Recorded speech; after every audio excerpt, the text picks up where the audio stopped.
छत्तीसगढ़ में बरसात का मौसम है। खाद्य सामग्री की सुरक्षा की व्यवस्था एक ऐसे प्रतिनिधित्व को दी गई है जिन्हें उनको भंडारण की जवाबदारी दी गई है। वो हमारे साथ राज्य भंडार गृह निगम के अध्यक्ष चंदूलाल साहू जी हैं। आज उनसे जानते हैं कि छत्तीसगढ़ में भंडार की क्या स्थिति है, भंडार गृह कैसा है, कितनी कैपेसिटी है, और पूर्ववर्ती अगर 5 साल के सरकार की बात की जाए तो उस दौरान प्रदेश में भंडार की क्या स्थिति थी। चंदूलाल साहू जी, आपका ईटीवी भारत में स्वागत है। धन्यवाद, नमस्कार। सबसे पहले जानना चाहेंगे कि आपने अध्यक्ष का पद संभाला, सबसे पहले प्राथमिकताएं क्या हैं आपकी? राज्य भंडार गृह निगम का मुख्य उद्देश्य अपने भंडारण में जो अनाज है, चाहे वो चावल हो, गेहूं हो, नमक, गुड़, चना और कहीं कहीं पे खाद्य भी रखते हैं, तो उसको सुरक्षित रखना है। चावल विशेष करके हमारे छत्तीसगढ़ में ज़्यादा है और चावल का भंडारण ज़्यादा हुआ है हमारे निगम में, तो उसको आधुनिक तरीके से किस प्रकार से हम सुरक्षित रखें, ये हमारा मुख्य उद्देश्य है।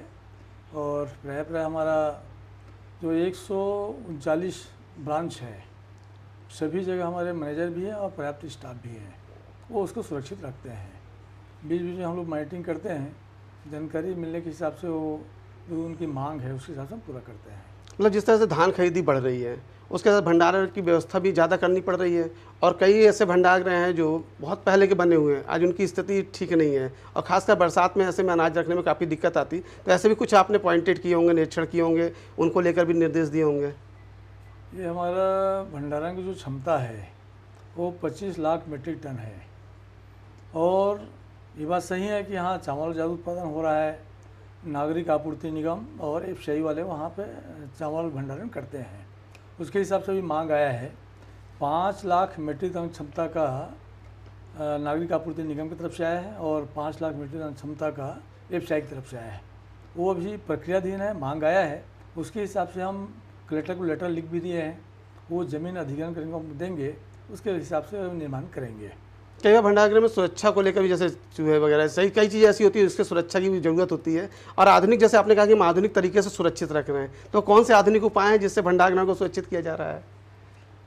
विशेष करके कीड़े ना लगे, इसकी व्यवस्था फ्यूनिंग किया जाता है, दवाई भी उसका आवंटन होता है, और जिस गोडाउन में ज़्यादा माल है उसके हिसाब से, उसके अनुपात के हिसाब से दवाई सप्लाई किया जाता है, और वो लोग परफॉर्मिंग करते हैं, और कहीं पर भी कीड़ा ना लगे ये विशेष ध्यान सावधानी वहाँ के हमारे ब्रांच मैनेजर की जिम्मेदारी होती है, और उसका जिम्मेदारी निभाते हैं। तो आधुनिक तरीका ये है कि जैसे अभी वुडन कैरेट आया है, वुडन कैरेट में स्टेकिंग करते हैं, ऐसे भी छत्तीसगढ़ के जितने भी नया गोडाउन बना है वो 3 इंच ऊपर रखते हैं, तो कहीं पर भी पानी भरने का या ख़राब होने की संभावना नहीं है। तो आधुनिक तरीके से, इसलिए कि हवा पर्याप्त मात्रा में जाए, तो जितने भी वेयर हाउसिंग का हमारा जो गोडाउन बना हुआ है उसका डबल गेट रहता है, एक पीछे तरफ भी और सामने तरफ भी, पर्याप्त हवा चला जाए, इसलिए उसमें सावधानी ये किया जाता है कि सुबह से ही दोनों गेट खोल करके रखते हैं, और आवश्यकता अनुसार समय समय पे उसमें दवाई भी छिड़काव करते हैं। जैसे बरसात का समय, अभी नमी ज़्यादा होती है, तो उसको लेकर भी किस तरह की व्यवस्था है? क्योंकि बरसात में ज़्यादातर पानी भी जाता है, हवा भी चलती है, हवा में भी गर्म रहता है, गीलापन। इस बरसात में चावल और अन्य खाद्यान्न जो उसके बचाव करने के लिए पर्याप्त उपाय ये है कि आवश्यक दवाइयाँ उसमें छिड़काव करके रखते हैं। 24 घंटा उसको बंद करके रखा जाता है और उसके बाद में खोल दिया जाता है, तो किसी भी चावल में कोई प्रकार से कीड़ा ना लगे, इसका पर्याप्त सावधानी रखा जाता है, और उसके अनुपात के हिसाब से दवाई छिड़काव किया जाता है, तो कहीं पर कोई बीमारी नहीं लगती है। अच्छा, कुछ कोल्ड स्टोरेज की भी व्यवस्था शायद भंडार गृह के द्वारा की जाती है कुछ जगहों पर? राजनांदगांव में कोल्ड स्टोरेज की मांग है, मांग पहले से है, कांग्रेस ज़माने से है, वो बन नहीं पाया, और भी मांग है, उसके हम जांच करवा रहे हैं कितना संभावना है, उस हिसाब से कोल्ड स्टोरेज निर्माण किया जाएगा। अभी तक से हमारा इस भंडारण में कोल्ड स्टोरेज नहीं है।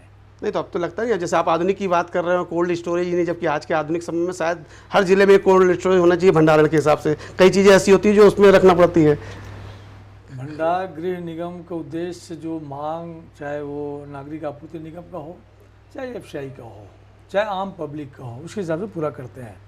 कोल्ड स्टोरेज का मांग सिर्फ राजनांदगांव ज़िले में आया है, अभी हमको आने के बाद में पता चला, तो हमने कहा कि इसके लिए हम क्या कर सकते हैं, जांच अध्ययन कर रहे हैं, और अध्ययन के हिसाब से कितने क्षमता का मांग है उसके हिसाब से निर्माण कराएंगे। अच्छा, इस कोल्ड स्टोरेज की मांग किस चीज़ को लेकर मांग कर रहे हैं, उन्हें क्या रखना चाह रहे हैं उधर जहाँ राजनांदगांव से मांग आ रही है उसमें?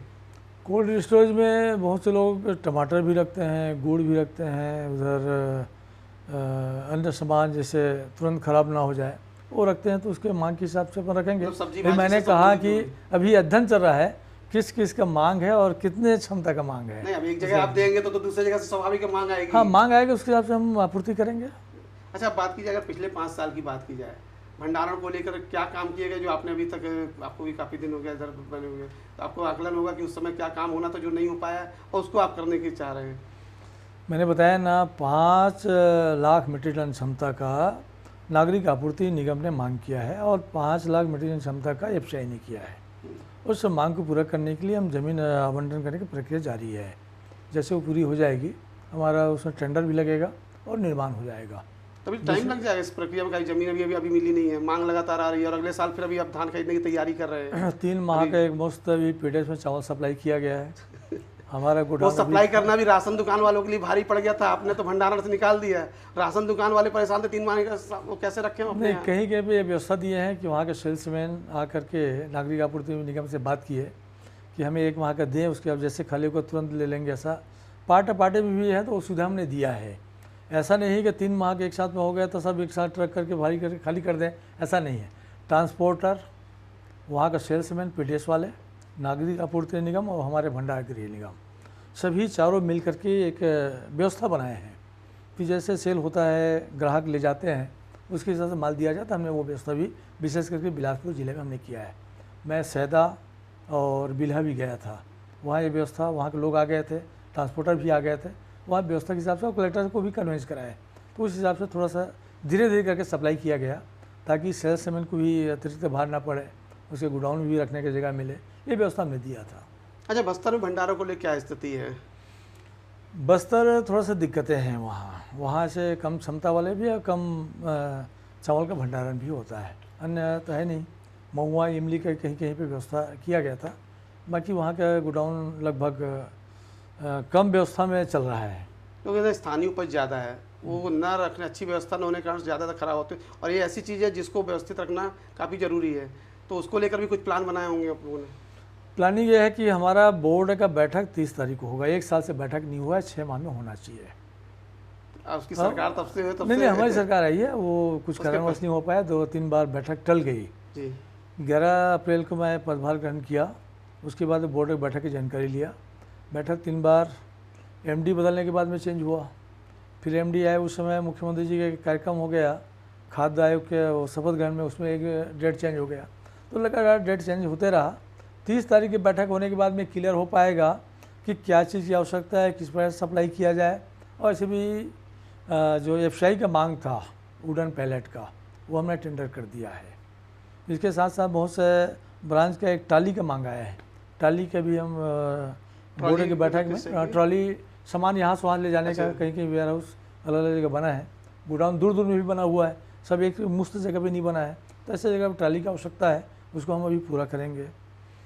हमारा वेयर हाउस का बहुत सभी गोडाउन बहुत शानदार साफ़ सुथरा है। कुछ पुराने हो गए, डिसमेंटल की आवश्यकता राजनांदगांव में गया था, उसको डिसमेंटल भी बोर्ड में स्वीकृति के बाद में करेंगे। हर काम हमारा बोर्ड की स्वीकृति के हिसाब से होता है। राज्य सरकार से हम जुड़े हुए हैं, बहुत सारे राज्य सरकार से हमें परमिशन भी लेना पड़ता है। सबसे बड़ी समस्या ये है कि हमारे बहुत सारे अधिकारी अभी रिटायर हो गए।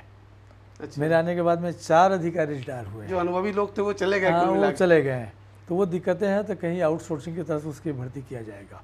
विशेष करके निर्माण में एसडीओ रिटायर हो गए, ये हमारे यहाँ नहीं है, तो उसकी व्यवस्था भी बोर्ड की बैठक के बाद में करेंगे, तो सब व्यवस्थित हो जाएगा। मतलब 2 साल तो आपकी सरकार को निकल गए हैं, आगे 3 साल अभी बचे हुए हैं। इन 3 सालों की अगर रूपरेखा की बात की जाए तो अब तो आपके ऊपर जवाबदारी कि 3 सालों में आपको क्रम से क्या करना है, क्योंकि विजन 1947 को 2047 को लेकर चल रहे हैं, तो हमें तो आगे 3 साल का भी बना के रखे होंगे आप लोगों ने। विजन 2047 बहुत शानदार है, माननीय मोदी जी ने कहा, हम उनके साथ में हैं, और 10 लाख मीट्रिक टन क्षमता का गोडाउन हम निर्माण करेंगे। वहाँ अनाज को हम सुरक्षित रखेंगे और 2047 के विज़न है उसके पूरा करने में हम भी भागीदारी निभाएं, ऐसा हमारा उद्देश्य है। उसके हिसाब से हम सब काम कर रहे हैं। अच्छा, अंतिम सवाल, धान की खपत बढ़ रही है लगातार, मतलब धान की पैदावार बढ़ रही है। आने वाले समय कितनी और ज़रूरत पड़ सकती है, मांग तो उन्होंने रखी है, लेकिन आपको भी अनुमान होगा कि जिस तरह से धान लगातार बढ़ रही है, खेती बढ़ रही है, धान की खरीदी बढ़ रही है, तो ज़रूरत भंडार की ज़्यादा पड़ेगी। और पुराने वो आप बता रहे कि डिस्पेंसर मतलब उनको गिराने जैसी स्थिति हो गई नए बनाने की, तो उस सब में कितना समय लग जाएगा? ये हमारे भंडारण में धान का हम भंडारण नहीं करते, चावल के लिए हम चावल का करते हैं। वो भी नागरिक आपूर्ति निगम जो देती है और एफसीआई वाले देते हैं, वो दोनों का भंडारण हम लोग करते हैं। ये बात सही है कि 150 लाख मीट्रिक टन धान सरकार ने खरीदी है, उसका 66% चावल निकलता है। उस चावल के हिसाब से कुछ एफसीआई वाले डाइट केंद्र में जो सेंट्रल पूल में मांग है उसके हिसाब से भेज देते हैं।